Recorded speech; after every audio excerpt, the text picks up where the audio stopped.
Welcome back to another Redstone tutorial. Today, we are going to be talking about the repeater. The repeater can be crafted by using 3 stone, 1 redstone dust, and 2 redstone torches.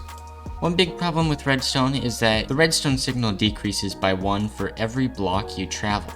So a line of redstone can only be 15 blocks long at most. If it's more than that, it just doesn't work. This is where the repeater comes in. If we try to get this line of redstone to go all the way to this lamp over here, it runs out. When the redstone signal runs out, what we can do is take a repeater, place it down, and then continue our redstone trail, and then it kind of resets the signal all the way up to 15.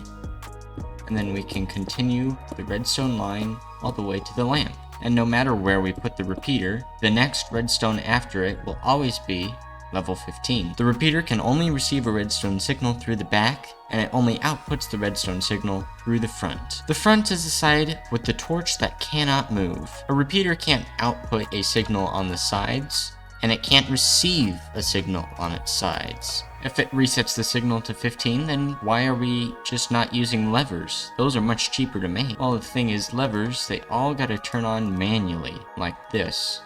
However, with repeaters, they only carry the signal, not create it. So if we turn off the signal, then the lamp still turns off. Over here, we turn off one lever, nothing turns off.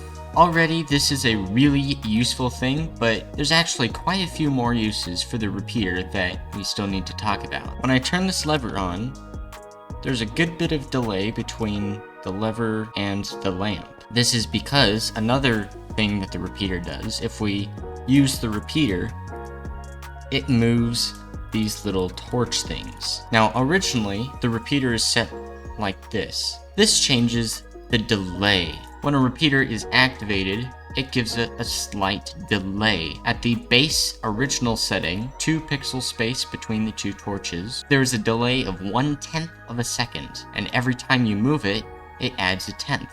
So we have a 2/10 of a second delay, a 3/10 of a second delay, and the maximum is 4/10 of a second. Using this, we can make it so that when we turn on the lever, there's exactly 1 second before the lamp turns on. Now, instead of saying tenths of the second delay over and over and over again when you're explaining something, this delay has a special name. It is called a redstone tick. For a basic light switch system, this isn't too important unless you're using a bunch of repeaters and want to make it so that all your lamps turn on all at the same time. With a lot of redstone contraptions, timing is very important, so it's very good to have this down. 1 redstone tick, 1/10 of a second. And that's not all, because the repeater can do much more. Say you have a redstone signal that you need to get through a wall of some sort. You can't go over it, you can't go under it.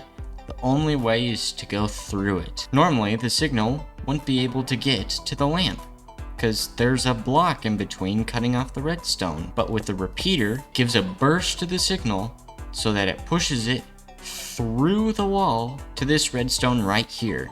Though this only works for 1 block thick walls, it doesn't work for 2 blocks. It doesn't just power the redstone coming directly out from the front of that block, it powers the redstone coming from the side. And on top of that block as well. That's pretty cool. Can power this block, this block, this block, that block, and that block all at the same time. Of course, in order for any of these to be powered, this block needs to be there. So we've established that a repeater will only be on when it's powered, and it can't receive a signal through the side. But if there is a repeater pointing directly into the side, and this repeater is powered, it has the special ability to lock the original repeater. This makes it so that when this repeater is unpowered, since it's locked, it won't turn off. It'll stay locked until the second repeater is turned off. The same goes for if the repeater is off and locked, it will stay locked even if powered until it is unlocked. And that is all you need to know about a repeater. To continue learning about redstone and how it works, check out this playlist in the top corner. It's a series of videos in which I show you everything you need to know about redstone. I'm still making videos for this tutorial series, so let me know down in the comments which videos you want to see up next, and I will see you in the next one. Goodbye.